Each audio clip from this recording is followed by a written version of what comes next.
열왕기상 5장 3절부터 5절까지 말씀.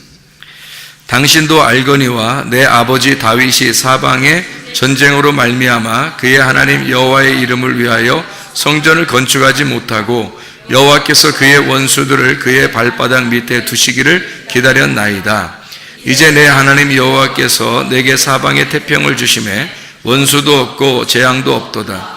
여호와께서 내 아버지 다윗에게 하신 말씀에 내가 너를 이어 네 자리에 오르게 할 내 아들 그가 내 이름을 위하여 성전을 건축하리라 하신 대로 내가 내 하나님 여호와의 이름을 위하여 성전을 건축하려 하오니. 이렇게 되어 있습니다. 우리가 일상생활을 이렇게 하면 똑같은 일상생활을 우리가 보내잖아요.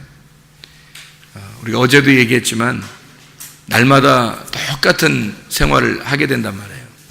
근데 그 똑같은 생활을 즐거워하지 않으면 참 불행한 인생을 살겠다 이런 생각이 들어요. 어차피 똑같은 인생을 살아요. 우리가 태어나면서부터 우리가 죽을 때까지 숨을 쉬죠. 똑같잖아요.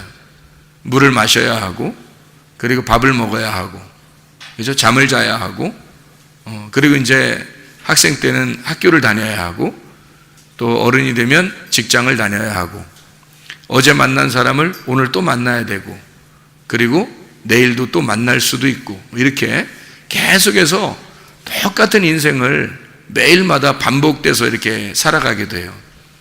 근데 그 반복된 인생을 즐거워하지 못하면 얼마나 불행하겠어요. 날마다 자기는 새로운 것을 추구하는데, 그 새로운 것을 추구하는데 날마다 새로운 게 아니라 사실은 날마다 똑같은 인생을 살아가고 있거든. 똑같은 인생을 살아가는 것이 우리에게 기쁨이 되면 좋은데, 그 똑같으니까 너무 힘들다 이렇게 생각되고, 짜증난다, 불행하다, 어렵다 뭐 이런 생각이 들면 그건 뭐 굉장히 힘든 인생을 살아가는 거죠. 그러니까 자기가 무슨 생각을 하느냐에 따라서 천국을 살 수도 있는 거고 지옥을 살 수도 있는 거예요. 그러니까 날마다 만나는 그 사람이 내가 내 마음이 즐거우면 그 날마다 만나는 사람도 만날 때 즐거울 거란 말이에요. 오늘 하루를 사는 거, 우리에게는 사실 내일이라는 건 없어요. 항상 오늘을 사는 거예요. 그러니까 오늘이 우리의 인생의 전부라고요. 고린도후서 6장 2절의 말씀에 보면 보라 지금은 우리가 은혜 받을 만한 때고 보라 지금은 구원의 날이로다, 그렇게 되어 있어요. 그러니까 항상 지금이 중요한 거예요. 그 지금이 언제냐, 어떤 때냐. 자, 이렇게 생각을 해봐요. 날마다 우리는 똑같이 밥을 먹으면서 똑같이 지내는데, 똑같은 밥을 먹는데, 똑같은 빵을 먹는데, 사람이 그걸 가지고 근데 지겨워 이렇게 하면 얼마나 안 좋겠어요. 우리보다 더한 사람들이 있었어요. 광야에서 40년 동안 40년 동안 만나만 먹은 사람들이 있어요. 근데 그 40년 동안 먹으니까 얼마나 힘들겠어요, 이 사람들이. 그래서 자기들은 이런 하찮은 음식을 우리에게 맨날 먹으라고 하느냐 이렇게 힘들어 했단 말이에요. 그랬더니 민수기 21장에 그렇게 한 사람들에게 그냥 하나님이 넘어가시지도 않고, 넘어가실만 하잖아요. 왜? 실제로 똑같은 반복된 인생을 하루에 자고 일어나면 똑같이 살아야 되고, 자고 일어나면 똑같이 살아야 되고, 동서남북이 안 보이는 그 광야에서 40년을 있다고 생각해 보세요. 그것도 똑같은 밥만 먹으면서. 근데 그게 광야의 교회에서 그것을 천국으로 사는 사람이 있었을 것이고, 그거를 지옥처럼 생각하고 사는 사람이 있었을 거란 말이에요. 그 지옥처럼 살고 있다고 생각하는 사람들이 하나님을 원망하게 됐죠. 그랬더니 하나님께서 그냥 넘어가지 않으시고 불뱀을 갖다가 보내서 그 사람들을 물어 죽이게 했단 말이에요.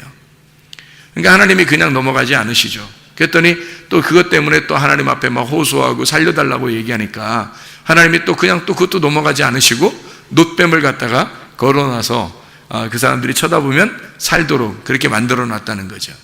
그러니까 광야에서 똑같은 우리의 일상생활에서 어떤 사람은 불행하게, 어떤 사람은 행복하게 살고 있다는 거고, 어떤 사람은 불뱀에 물리고 어떤 사람은 불뱀에 물렸지만 놋뱀을 쳐다보고 살더라는 얘기입니다. 그러니까 여러분과 저도 똑같은 일상생활을 즐거워할 줄 모르면 안 된다는 거죠. 그래서 반복을 즐거워하는 사람들이 돼야 돼요. 반복을 행복하게 생각하는 사람들이 돼야 돼요. 저는 이렇게 반복된 하루의 인생, 우리가 자고 일어나면 또 아침이 시작됐구나, 아침에 예배를 드리고 저녁에 또 이렇게 예배를 드리고 하루를 살게 되었구나, 이것이 평생 살아야 될 거 아니에요. 밥도 평생 먹어야 될 것처럼 어차피 평생 살아야 될 우리의 인생이란 말이에요. 그렇다면 이왕이면 이것을 즐겁게 생각하고 살자, 이런 얘기예요. 밥을 어차피 먹고 살아야 된다면 그럼 밥 먹을 때 즐겁게 생각하고 밥을 먹자는 얘기예요. 기쁘게 밥을 먹자는 거예요. 반복된 나의 일생을, 반복되게 살아가는 그 공부도, 일하는 것도, 사람을 만나는 것도 하루 종일 일상생활을 똑같이 우리는 살아가게 돼 있어요. 매일 똑같아요. 내일이라는 게 올지 모르지만 내일이 오면 똑같은 오늘이 되는 거고, 내일이 오면 똑같이 또 오늘이 돼요. 그래서 그 오늘을 반복된 인생을 살아갈 텐데 그것을 즐겁고 기쁘게 행복하게 살아가는 사람들이 돼야 됩니다. 그게 진짜 천국이라는 거예요. 그러니까 천국은 특별한 시간이 오는 게 천국이 아니에요. 어떤 특별한 날이 우리에게 오는 게 천국이 아니에요. 우리가 이제 학교 다니는 학생들 생각해 보면 살다가 뭐 겨울 같은 데 스키 타러 가고요, 또 뭐 학교 이렇게 우리 공부하다가 여름엔 또 수영도 하러 가기도 하고, 또 산에 이렇게 놀러 가기도 하고, 바다에 놀러 가기도 하고, 또 뭐 이제 수학여행 가서 해외 여행 가기도 하고 이렇게 하잖아요. 그러면 그때가 1년 중에 매일이냐고요? 아니라고요. 매일 우리가 인생 사는 거는 똑같은 일상생활을 살고 있는데 어쩌다 한 번씩 갔다 오는 거예요. 어쩌다 한 번. 근데 그것이 나의 인생은 아니란 말이에요. 그거는 내가 사는 인생 중에 한 번씩 일어나는 일들이라고요. 어떤 때. 그죠?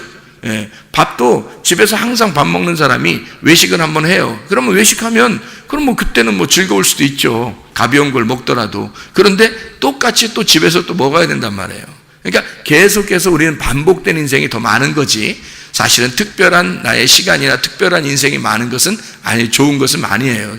그게 많다, 좋다 이렇게 말하는 건 있을 수 없다는 거죠.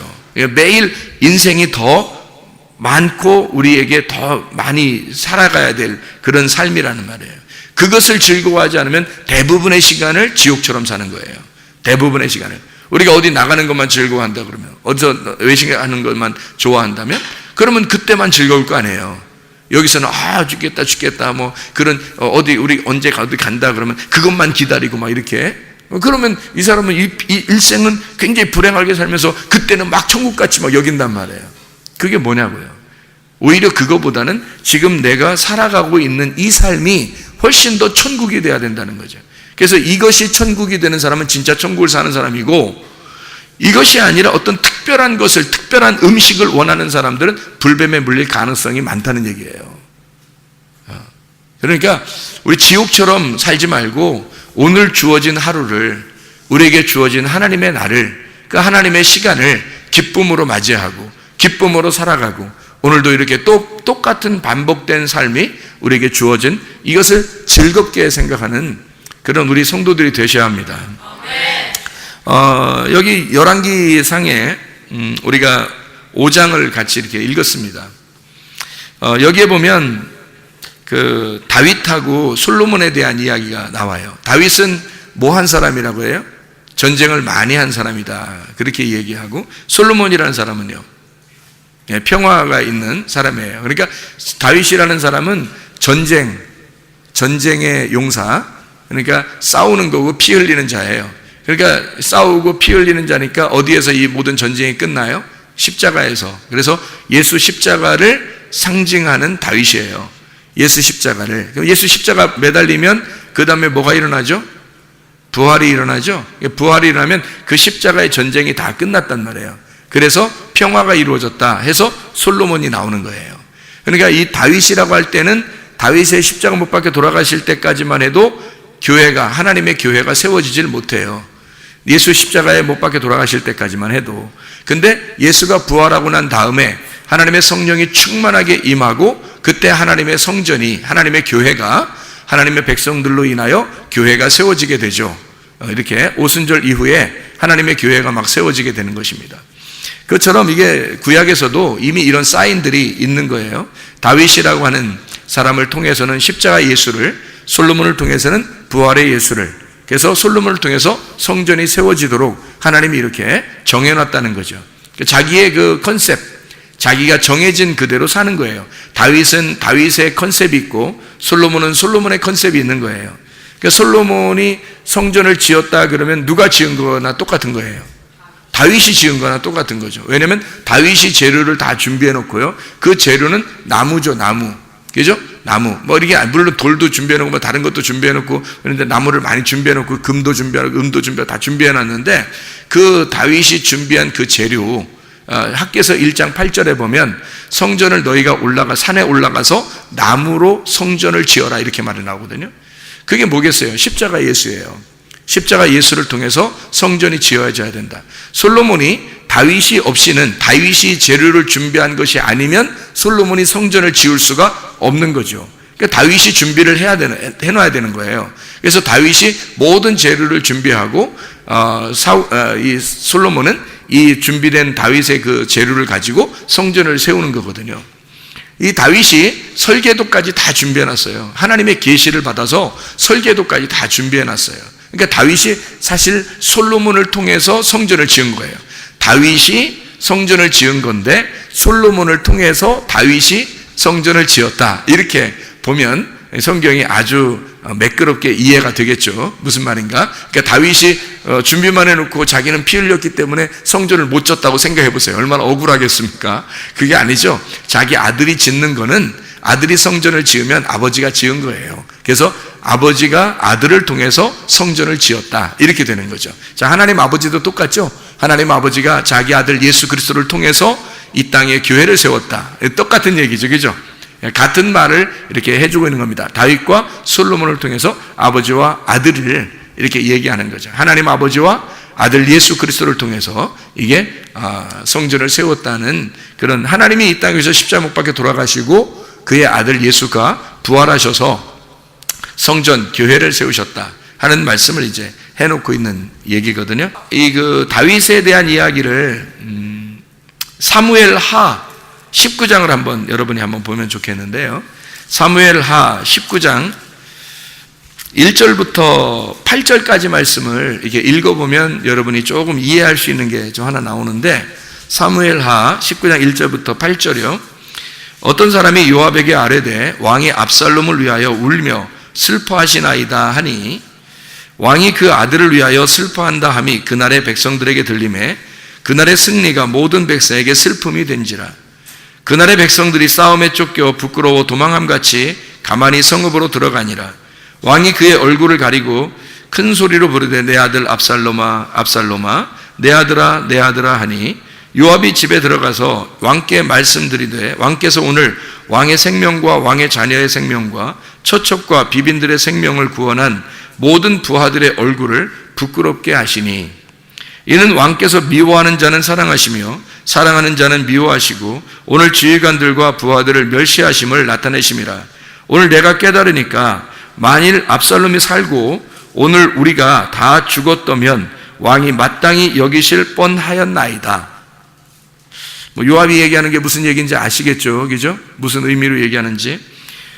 이제 곧 일어나 나가 왕의 부하들의 마음을 위로하여 말씀하옵소서. 내가 여호와를 두고 맹세하옵나니 왕이 만일 나가지 아니하시면 오늘 밤에 한 사람도 왕과 함께 머물지 아니할지라. 그리하면 그 화가 왕이 젊었을 때부터 지금까지 당하신 모든 화보다 더욱 심하리이다 하니, 왕이 일어나 성문에 앉음에 어떤 사람이 모든 백성에게 말하되 왕이 문에 앉아 계신다 하니 모든 백성이 왕 앞으로 나오니라. 이제 이런 얘기가 있어요.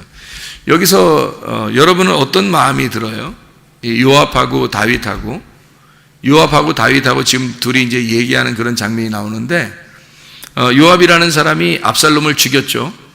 근데 이 압살롬을 죽였는데 이 압살롬을 죽였더니 다윗이 어떻게 해요? 내 아들 압살롬아, 내 아들 압살롬아 그런단 말이에요. 그럼 이제 요압이 자기 부하들도 피해를 입고 엄청 어렵게 싸우고서 지금 겨우 압살롬 하나 이제 반역한 아들 압살롬을 탕자를 죽였더니 다윗이 막 우는 거예요. 그러면 이제 요압이 마음속에 얼마나 좀 찜찜하겠습니까? 자기 마음에. 그래서 이런 얘기를 하는 거죠. 여기서 얘기하는 것처럼, 만약 그러면 왕이요, 그러면 우리가 죽고 압살롬이 살면 그러면 좋았겠습니까? 이렇게 물어보는 거죠. 그러니까 이 요압은 사실 이 요압이라는 사람은 지금 그 속의 마음이 어떤 마음이에요? 이 사람 마음은 다윗의 마음하고는 지금 다윗을 이해한 거예요? 이해하지 못한 거예요? 다윗을 이해한 거예요? 이해하지 못한 거예요? 이해하지 못한 거예요. 그럼 왜 이해를 못한 거예요? 뭐 어떤 점을 이해를 못한 거예요? 예? 아버지니까 아들은 무조건 사랑한다. 그럼 부하들은 그 어떻게 해야 돼? 요압은 부하들을 엄청 사랑하니까 그 왕이 이거 한 사람 이거 잃겠다고 지금 뭐 이런 식으로 하면 자기들은 진짜 부끄럽잖아요. 미안하고 괜히 자기들을 잘못한 것처럼 여겨지잖아. 그래서 기분이 묘한 거예요, 이 사람도. 그래서 사람들이 백성들이 다 부끄러워서 막 창피하고 부끄럽고 뭐 이긴 게 이긴 것 같지가 않은 거야. 그냥 다 돌아가는 거예요, 그냥. 그러니까 마음이 너무 힘든 거죠. 그런데 여기서 이제 중요한 점을 하나 발견을 해야 되는데 우리가 뭘 발견해야 되냐면 요압의 마음과 다윗의 마음이에요. 그러니까 요압의 마음이 다윗의 마음을 이해를 못한 거예요. 다윗이 생각해 보세요. 다윗이 그러면 압살롬이 살고 우리 부하가 다 죽었으면 좋겠다 이렇게 생각해야겠어요? 여러분 생각해 보세요. 다윗이 설마 그렇게 생각하겠냐고. 그러면 내 아들 압살롬아, 내 아들 압살롬아 이렇게 울면 자기 부하들은 죽고 그럼 압살롬이 살았으면 그럼 막 아이고 다행이다, 아들 살았으니까, 압살롬이 살았으니까 다행이다 이러겠냐고요. 다윗이 설마 그런 사람이겠냐고요. 요압이 뭔가 지금 착각하고 있는 거예요. 그죠? 요압이 누구 마음을, 다윗의 마음을 지금 잘 몰랐던 거예요. 다윗은 어떤 마음이었어요? 압살롬도 살고 부하들도 다 살기를 바란 거죠. 그죠? 둘 다 살기를 바란 거예요. 그러니까 다윗의 마음에는 뭐가 있었던, 근본적으로 살리는 마음이 있었던 거예요. 살리는 마음. 그러니까 이게 무슨 마음이냐면 생명의 마음이란 말이에요. 생명의 마음. 그죠? 근데 요압은 어때요? 이거 아니면 저거야. 그러면 우리 압살롬을 죽였으니까 다윗이 우는 거 보니까 그럼 압살롬 살고 우리는 죽었으면 좋겠냐? 이렇게 물어보는 거죠. 그죠? 그러니까 이거 아니면 저거잖아. 그러면 완전히, 그러니까 도 아니면 뭐야? 이쪽 살았더니, 이쪽 죽었더니 그쪽 죽은 사람에 대해서 막 우니까 그러면 죽은 사람을 살리고는 우리가 죽었으면 더 좋았겠소? 뭐 이런 식으로 하는 거죠. 이게 어떤 마음이에요? 근본적으로 살리자는 마음에 어느 한쪽은 죽어야 된단 말이에요. 어느 한쪽은 반드시 죽어야 된단 말이에요, 이 사람이. 그죠? 이게 어떤 마음이냐면 선악의 마음이에요. 선악의 마음. 그러니까 다윗은 근본적으로 생명의 마음을 가지고 있었고 요압이라는 사람은 선악의 마음을 가지고 있었단 말이에요. 그래서 이 다윗이라는 사람이요, 이 사무엘하 19장에 13절을 한번 봐봐요. 13절 뭐라고 되어 있냐면 너희는 또 아마사에게 이르기를 너는 내 골육이 아니냐, 내가 요압을 이어서 항상 내 앞에서 지휘관이 되지 아니하면 하나님이 내게 벌 위에 벌을 내리시기를 바라노라 하셨다 하라 하여, 이랬습니다. 이게 무슨 말인지 알아요? 요압을 이어서 네가 좀 장군이 되라 이 말이에요. 그러니까 다른 사람 데려다가 요압 대신으로 장군 되라는 거예요. 그러니까 이게 뭐예요? 소위 말하면 담화는 담화인데 어서 담화를 치는 거예요. 뒷담화, 뒤에서 담화를 치는 거예요, 이게. 지금. 요압 빼자는 거야. 요압 빼고 다른 사람 장군 하자는 거야. 요압을 이어서라는 게 이게 타하트라는 단어거든요. 이 타하트라는 단어가 대신하여라는 단어예요. 대신하여. 아래라는 단어도 있지만 이게 대신하여라는 단어에서 토아흐에서 있습니다. 겸손한, 억압된, 그렇게 이야기하거든요. 그러니까 그 장군이 있었던 그 지위를 좀 대신하여 이 사람을 맡기고 싶다 이 말이에요. 다윗의 마음이 어땠어요? 요압을 지금 어떤 마음을 가지고 있는 거예요? 요압을 싫어하는 거죠. 요압의 마음은 근본적으로 어떤 마음을 가지고 있으니까? 선악의 마음을 가지고 있으니까. 다윗의 마음은 어떤 마음이니까? 생명의 마음이니까. 선악과가 먼저예요? 생명나무가 먼저예요? 선악과가 먼저죠. 선악과가 먼저니까 선악과가 먼저 오고 말씀이, 그 다음에 생명나무가 두 번째로 말씀이 오게 되겠죠. 그래서 이 압살롬을 먼저 죽이고 그 요압이 얘기하고 선악으로, 그리고 생명나무 되는 다윗이 다시 얘기하는 거예요. 그래서 선악은 집어치우자는 얘기야. 자, 그래서 사무엘하 23장을 봐봐요. 23장 39절의 말씀을 보면 이렇게 되어 있습니다. 사무엘하 23장이 이제 어떤 내용이냐면 다윗이 마지막으로 이제 말하는 그런 장면이 나오고요. 그리고 다윗의 용사들에 대한 이야기가 쭉 나옵니다. 다윗의 용사들. 그럼 여기에 다윗의 용사들이 쭉 이름이 나오니까 여기에 분명히 요압이 나와야 되겠죠? 그렇죠? 요압이 나와야 되잖아요. 원래 요압이 다윗의 그 개국공신이에요. 개척교회 멤버란 말이에요. 개척교회 때부터 있었던 장로님 되는 사람이 이제 요압 정도 되는 거예요. 그러니까 개척교회부터 시작했던 장로님이야. 이게 요압이에요. 그리고 함부로 대할 수 없죠, 사실은. 그런데 다윗이 마지막 말을 하면서 요압을 갖다가 이제 다윗이 마지막 이 다윗의 용사들을 쓸 때 요압을 어떤 식으로 취급을 했느냐면 39절에 이렇게 되어 있습니다. 39절에 햇사람 우리야라 이상 총수가 37명이었더라 했어요. 우리야는 밧세바 남편이죠. 밧세바 남편이 뭐 다윗을 위해서 엄청 큰 일을 했어요? 엄청 큰 일 안 했죠. 다윗이 그냥 좀 자기 죄를 감추려고 우리야를 이제 집에 가라고 했는데 집에 안 가고 어떻게 전쟁하는 중에 내가 어떻게 집을 갔다 옵니까? 막 이렇게 얘기했던 충신이에요. 충신, 믿음이 충만한 사람, 아주 임금을 대단히 여긴 사람이에요, 이 우리야가. 그래서 우리야가 그렇게 해서 말 안 들어가지고 다윗이 죄를 범해서 그걸 감추려고 했는데 그 말 안 들어가지고요. 그만큼 충실한 사람이거든요. 그러니까 요압에게 이 우리야를 갖다가 우리한테 편지를 써서 다윗이 손에 들려줘요. 이 우리야의 편지가 도착하거든 우리야를 때려 맞아 죽도록 해라 이렇게. 근데 그거를 편지를 안 열어봐. 편지를 얼마나 충신이면 이 임금이 편지를 준 거를 이 우리야가 가면서 편지 한번 열어보면 되잖아. 그러면 거기에 뭐라고 써있나 그건 알 거잖아요. 그런데 안 열어보고 그대로 가지고 가요. 그 편지를 가지고 가서 자기가 죽는 거예요. 마치 주님이 죽으시는 것과 똑같죠, 그죠? 주님이 그 말씀대로 그 편지를 가지고 그 말씀에 의하여 말씀대로 죽으시는 예수님하고 똑같죠? 그래서 다윗이 우리야가 죽어서 자기 나중에 이제 죄가 무엇인지를 발견하게 되고 그 다음에 자기가 그 용사 중에 우리야는 별로 많은 일을 하고 죽은 건 아닌데 그런데 자기의 용사 중에 37명 가운데 요압을 빼고 우리야를 집어넣은 거예요. 요압을 빼고. 이 성경이라는 건요 생명책입니다.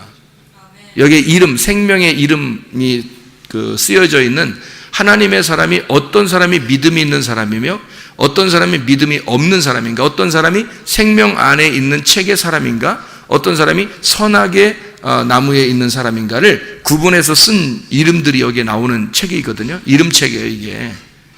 이름책인데 여기에 요압을 빼고, 요압은 처음으로 교회를 시작할 때부터 있었던 그 훌륭한 사람인데 다윗이 그 사람을 빼버려요, 마지막에. 그리고 우리야를 갖다 그 이름에다 집어넣는 거예요. 대단하죠. 여기에 쭉 읽어보면 요압을 안 끼워 넣습니다. 요압을 빼버려요. 그러니까 이 우리야를 갖다가 다시 집어넣죠. 다윗이 어떤 마음이 있었어요? 선악은 근본적으로 안 된다는 겁니다. 선악으로는 하나님의 생명책에 기록될 수가 없다는 거예요. 이 생명나무의 책, 이 생명책에는 우리야 같이 그런 충실한 그런 사람들의 이름이 기록돼야 된다. 그래서 요압을 빼고 다윗의 용사들 중에서 우리야를 집어넣었다. 자, 다윗의 어떤 마음인지 여러분이 아시겠죠? 그럼 우리가 어디에서 어떻게 어느 나무에서 어느 나무로 가야 된다는 거예요?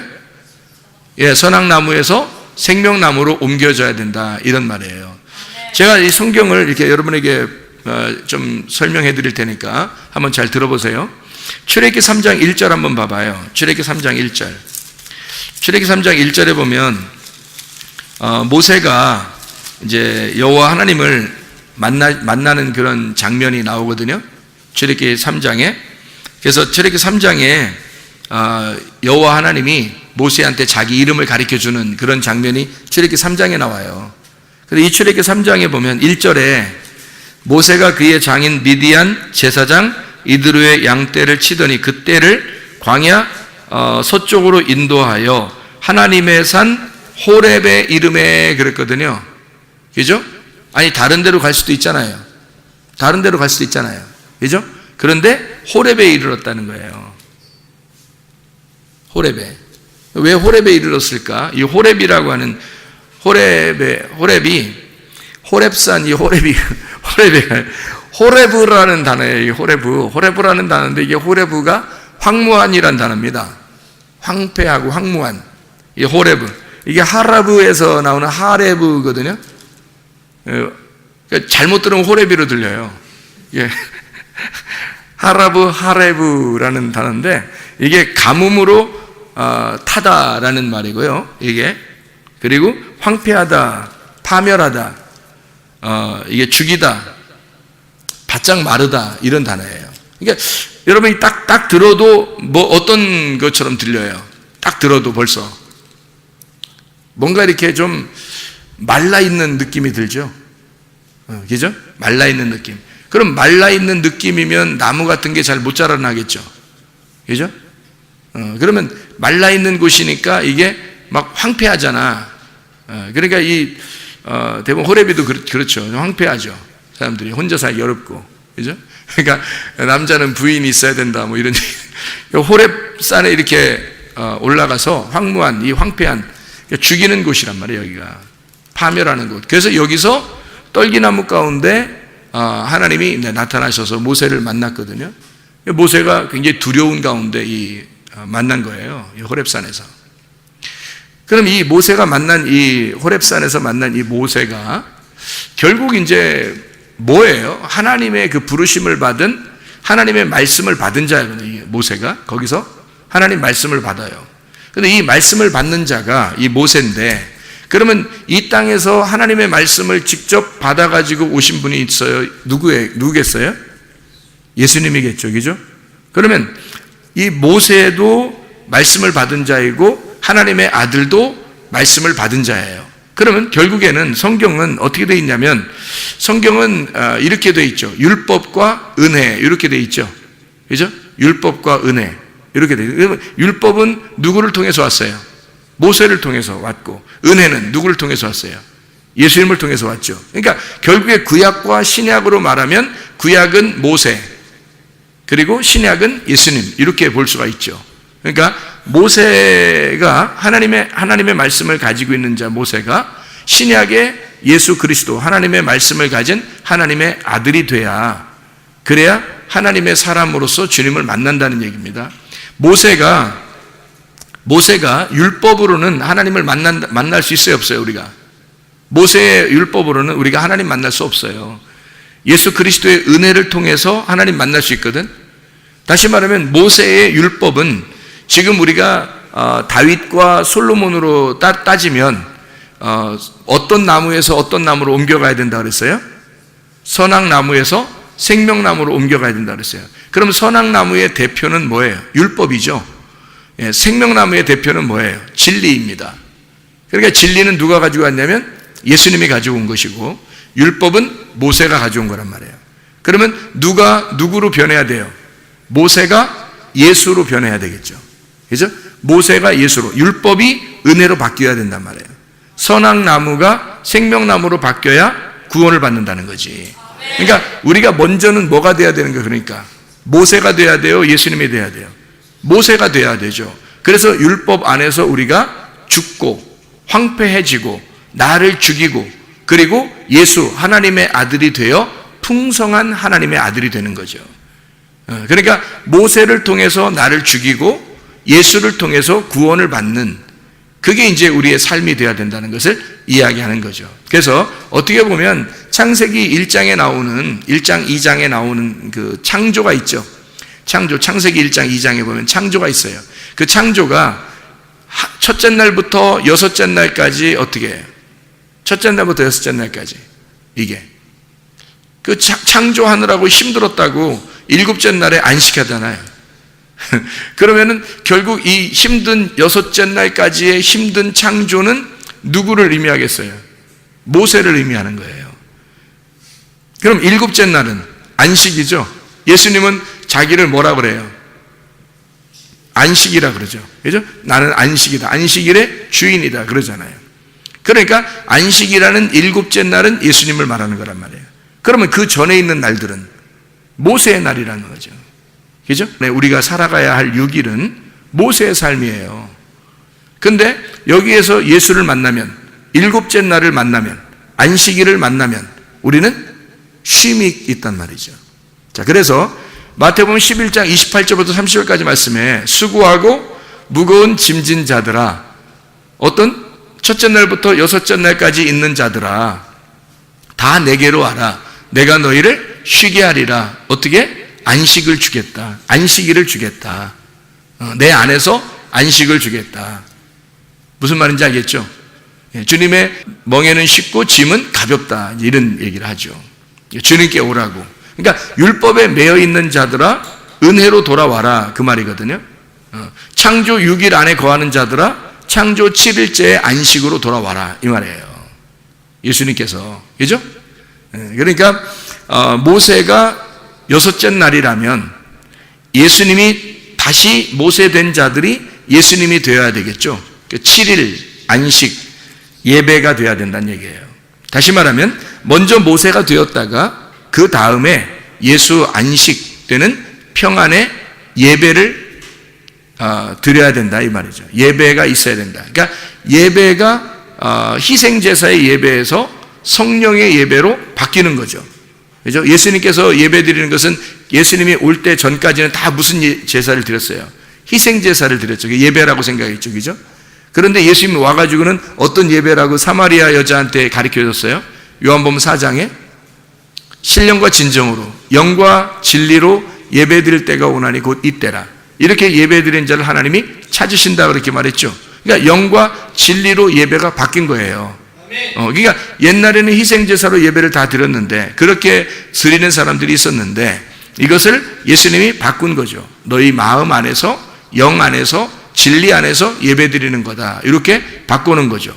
그러니까 주님 안에서의 쉼을 안식, 영적인 안식을 설명해 준 거예요. 진정한 예배가 형태가 바뀐다 이렇게. 다시 말하면 모세에서 예수님으로 바뀌는 거다. 율법에서 은혜로 바뀌는 거다. 선악과에서 생명나무로 바뀌는 거다. 희생제사에서 영과 진리의 예배로 바뀌는 거다. 돌성전의 예배에서 몸성전의 예배로 바뀌는 것이다. 이렇게 바꿔놓는 얘기가 되겠죠. 그죠? 예. 자, 그래서 우리가 오늘 이제 열왕기상 5장에 보면 3절부터 5절까지의 말씀에 다윗이 피를 흘렸다. 무슨 말인지 알겠죠? 전쟁을 많이 했다. 그것은 뭐라고 얘기했어요? 예수님의 십자가다. 이런 얘기를 했죠. 그리고 솔로몬은 어떻게 했다고요? 부활하신 예수님이다. 그래서 성전은 언제 세워진다? 솔로몬 때 세워진다. 다윗 때 세워지는 게 아니라 솔로몬 때 세워지는 것이다. 이런 얘기를 우리가 지금 나누고 있잖아요. 그렇죠? 예, 그러니까 다윗에게서 누구한테로 옮겨져야 된다는 거예요? 솔로몬으로 옮겨져야 된다는 얘기고, 십자가에서 뭘로 옮겨져야 된다? 부활로 옮겨져야 된다. 자, 제가 지금 계속 이쪽에서 이쪽으로 이쪽에서 이쪽으로 계속 얘기를 하니까 여러분 뭔가 알겠죠? 계속 이렇게 지금 선악에서 생명나무로, 그죠? 다윗에서 솔로몬으로 이렇게 얘기했죠. 요압이 우리아로 넘어가죠. 그죠? 이렇게 바뀌잖아요. 다윗이 솔로몬으로 바뀌어지고, 이렇게 창조 6일이 창조 7일째로, 모세가 예수님으로, 율법이 은혜로 바뀌어야 된다. 뭐 이런 얘기 알겠죠, 이제. 그죠? 예, 돌성전이 몸성전으로, 예, 희생제사가 영과 진리의 예배로 바뀌어야 된다. 이렇게 형태를 바뀌는 것을 우리가 지금 설명을 하고 있습니다. 그러니까 우리는 먼저 뭐가 된다? 모세가 된다. 그 다음에는 예수 하나님의 아들이 된다. 이렇게 바뀌어야 하나님께서 우리를 근본적으로, 이게 순서는 먼저는 이 율법을 만나지만 그 다음에는 그리스도 안에서 하나님의 아들이 돼서 우리가 하나님의 아들들이 되어 하나님의 그 상속자, 돌아온 아들이 되는 거죠. 그러면 그것을 우리 하나님이 기뻐하시는 아들이 되는 거죠. 우리가 하나님의 아들이 돼야 우리가 예배 드리는 것도 하나님이 받아주시고, 우리가 이렇게 삶을 사는 것도 기쁘고 행복하고 그럴 거 아니겠어요? 우리가 율법에 매여서 뭔가 이렇게 안 하면 안 될 것 같은 어떤 찌들은 마음 있잖아요. 막 하루가 여러분 반복돼 보세요. 계속 하루가 이렇게 반복되면 막 지겨워, 안 지겨워요? 지겹죠. 막 지겨웠었죠. 근데 오늘 말씀을 잘 이렇게 들어보니까 어때요? 하루의 일생이 하루하루 이렇게 지나는 것이 굉장히 어떤 면에서 우리에게 즐거운 날이 될 수도 있는 거구나. 이게 오히려 나에게 천국을 주는 것이었구나. 내 마음이 평안하고 내 마음이 진짜 솔로몬이 들어와 있다면, 내 마음 안에 진짜 솔로몬이 들어와 있다면, 그러면 만나는 사람들도 행복할 거 아니겠어요? 그렇죠? 그런 그 평안한 마음, 기쁜 마음, 모든 것이 행복한 그런 마음이 사실 가질 수 있거든요. 그러니까 지옥을 살지 말고, 율법을 만나면 지옥을 살죠. 근데 은혜를 만나면 천국을 살게 되거든요. 그러니까 여러분과 제가 진짜 천국을 사는 사람들이 되셔야 합니다. 그게 우리 말씀을 보는 목적이잖아요. 하나님 우리에게 생명을 주려고 하는 거지 선악을 주려고 하는 게 아니잖아요. 그죠? 선악은 먼저 우리에게 먹도록 이게 성경에 돼 있지만, 그러나 생명나무를 주는 것이 하나님의 결론이에요. 이 결론을 우리가 마지막 영혼의 구원, 베드로전서 1장 9절에 믿음의 결론은 영혼의 구원을 받음이라. 그 영혼의 구원을 받지 못하면 우리가 무슨 소용이 있어요? 성경 보는 것도, 예배 드리는 것도, 교회 나오는 것도 의미가 없어지죠. 그러나 이 일상생활을 통해서 하나님의 말씀을 발견하고 하나님의 마음을 깨달아요. 요압이 다윗의 마음을 깨닫지 못하니까 버림당하잖아요. 그것이 죄라는 거예요. 죄라는 건 관역에서 벗어나 길에서 미끄러진 그것을 죄라 그렇게 말한다겠죠. 예, 파랍토마, 하말티아, 파랍토마라는, 하말티아 관역에서 벗어났다, 파랍토마 길에서 미끄러졌다. 이것이 죄라 그랬죠. 디카이오시네, 이것이 의롭게 됐다는 말은 아버지의 마음으로 하나가 되었다, 다시 돌아왔다는 말이에요. 이게 메타노에오라는, 메타하고 노에오, 누스라는 이 말이 같이 합성어라. 이게 마음으로 하나 연합되었다, 마음이 하나가 되었다, 하나님의 마음을 드디어 알게 되었다, 이러면 의로운 거란 말이에요. 회개했다는 말입니다. 다시는 그런 범죄를 하지 않는 거죠. 미끄러진 생활을 하지 않는 거죠. 다시는 그 관역에서 벗어난 생활을 하지 않는 게 회개란 말이에요.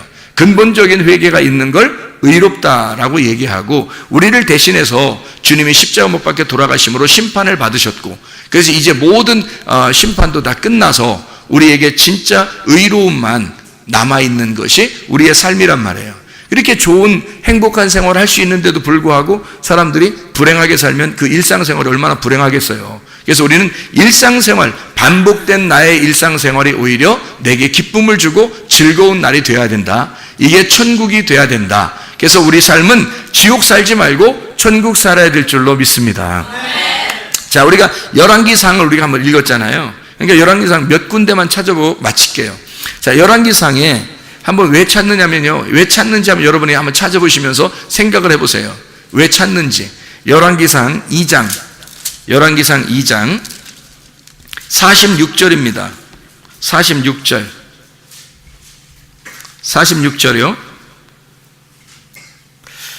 자, 뭐라고 되어 있냐면, 여호야다의 아들 브나야에게 명령하매 그가 나가서 시므이를 치니 그가 죽은지라 이에 나라가 솔로몬의 손에 견고하여 지니라, 이렇게 되어 있거든요.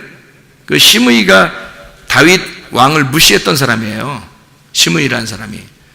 그래서 다윗 왕한테 돌아올 때 살려주세요 그러니까 다윗 왕이 그래 살려줄게 그래 놓고 마지막에 유언을 남겼어요. 이 솔로몬한테, 자기 아들한테.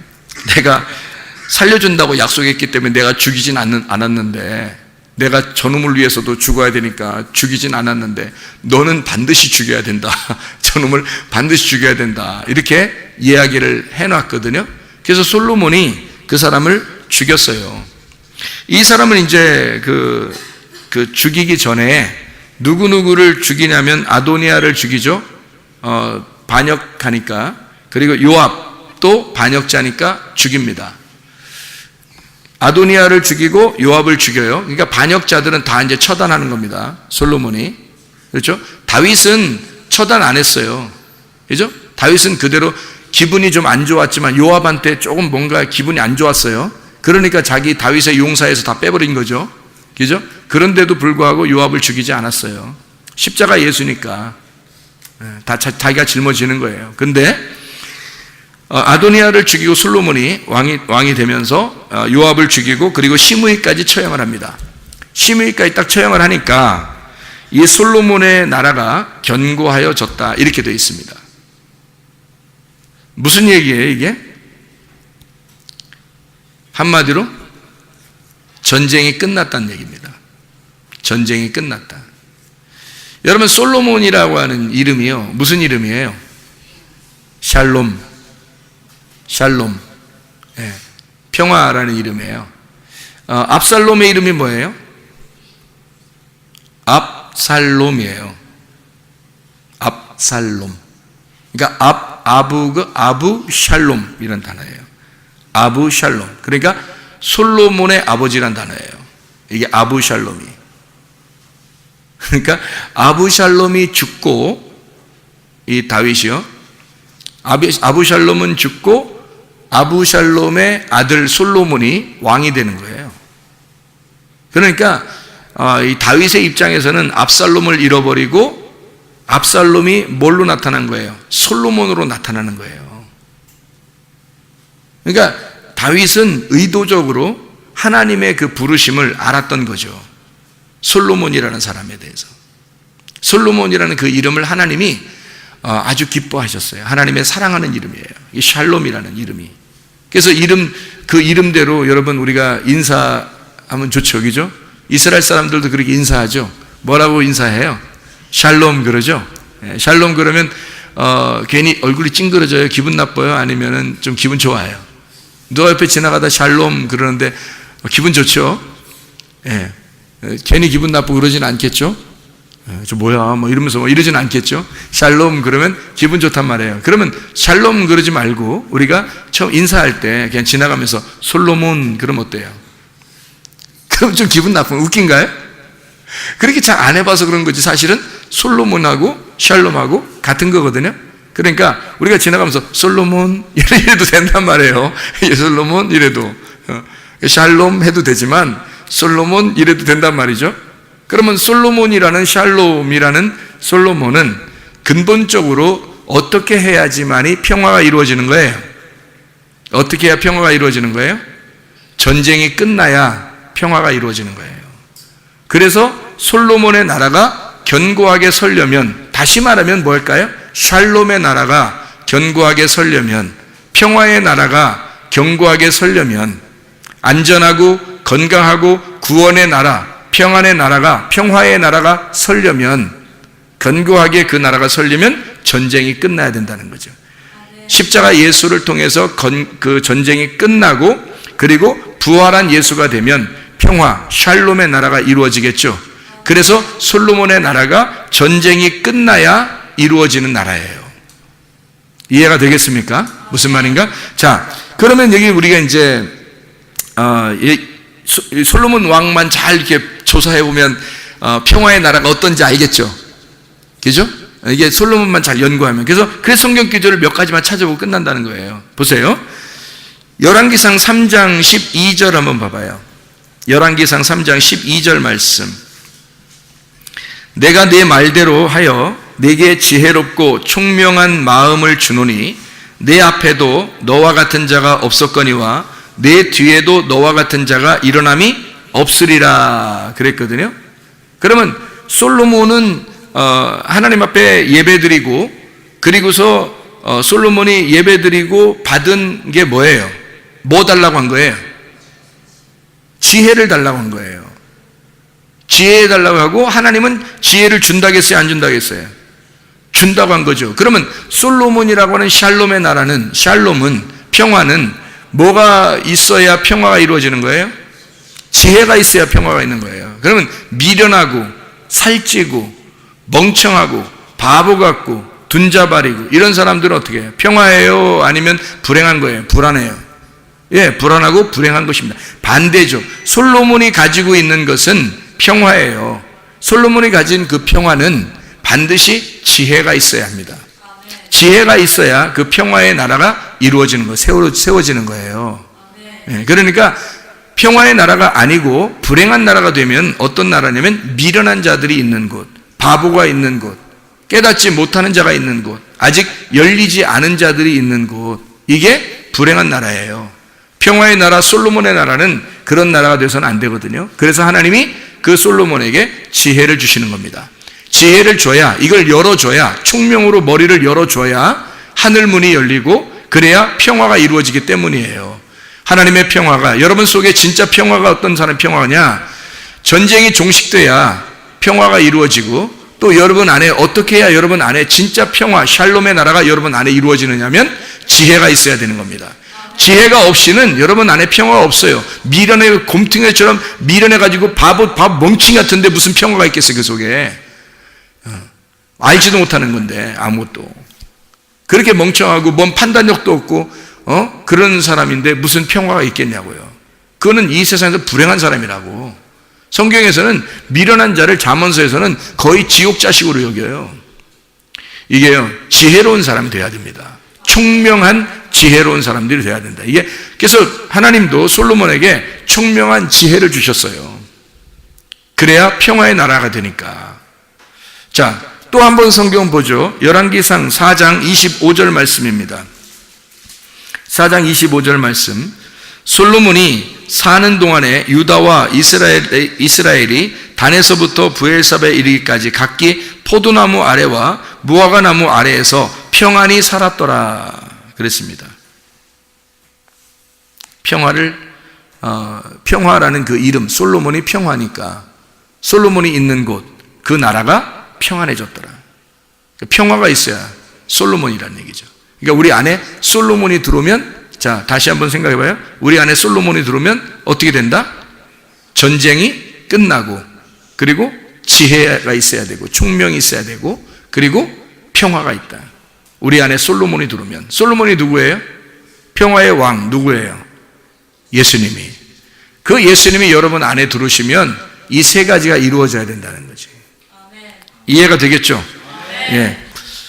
그리고 난 다음에 이제 열왕기상 4장 34절 말씀 봐봐요. 사람들이 솔로몬의 지혜를 들으러 왔으니 이는 그의 지혜의 소문을 들은 천하 모든 왕들이 보낸 자들이더라.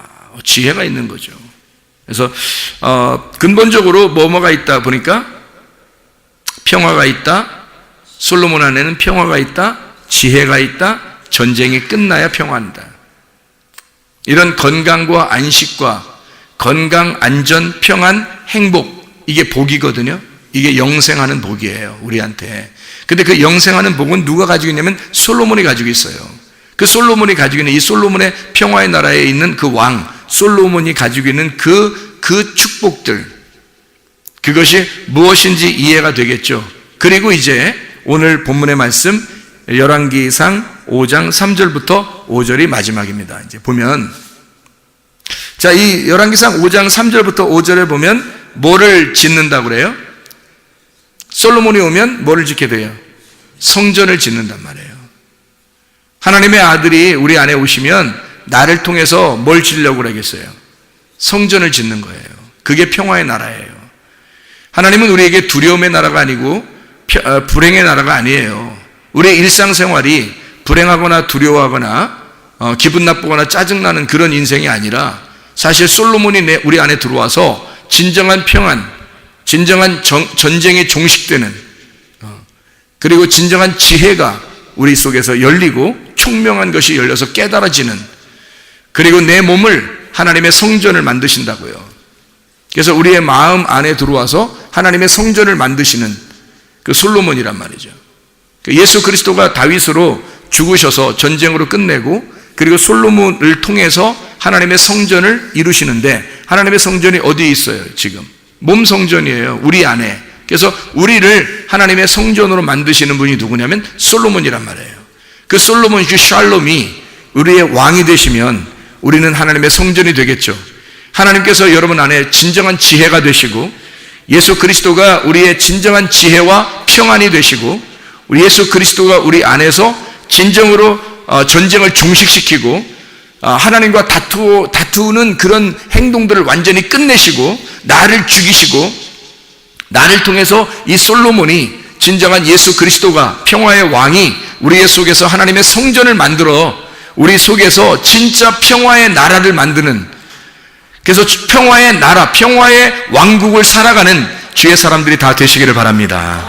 우리 하나님 아버지 사랑과 은혜를 감사를 드립니다.